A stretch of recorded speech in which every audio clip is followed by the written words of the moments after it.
तो जंगल खूप मोठं होतं. त्या जंगलात खूप मोठे प्राणी राहायचे. एकदा हिवाळा आला. ते दोघे शेकोटी बाळून घरात बसले होते. तेवढ्यात दार खटकले आणि टिल्लूने दार उघडले. तर बाहेर पाहते तर काय, एक मोठा लांडगा म्हणाला, मी तुम्हाला काहीच नाही करणार. मग टिल्लूने थोडस दार उघडलं. लांडग्याने त्याची शेपटी आत घातली. नंतर 2 मिनिटांनी आणखीन तो म्हणाला, अरे किती छान वाटतंय. माझे मागचे 2 पाय आत येतील तर किती छान. ते दयाळू होते. टिल्लूने आतून थोडं दार उघडलं. बिल्लूने पाणी गरम पातेले ठेवलं होतं पाण्याचं. मग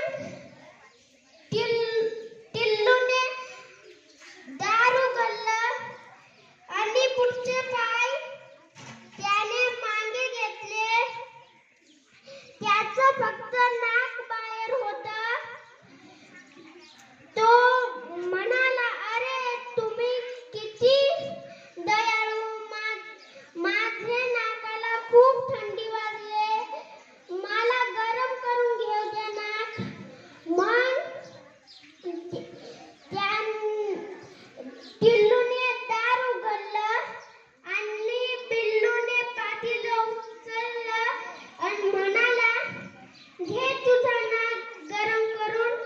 आणि टाकलं उकळतं पाणी.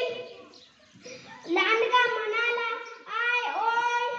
लांडगा पळाला जंगलात आणि म्हणाला, मी परत येईल, तुमचे तुकडे तुकडे करील. मग नंतर 10 लांडग्यांना घेऊन परत तो आला. पण ते शेतात लपून बसले होते. त्याने दरवाजा तोडला, पण बघतात तर काय, कोणी नाही आत. एक लांडगा बाहेर गेला. तेवढ्यात त्याची नजर वर छतावर पडली आणि लांडग्यांना म्हणाला, अरे हे पहा, छतावर लपून बसले. एक लांडग्याला युक्ती सुचली. त्याने शिडी केली आणि पोचणारच तर काय, तो लांडगा खालीच होता. उकळत्या पाण्याने घाबरला. तेवढ्यात पिल्लू म्हणाला, आखून उकळतं पाणी टाकू का.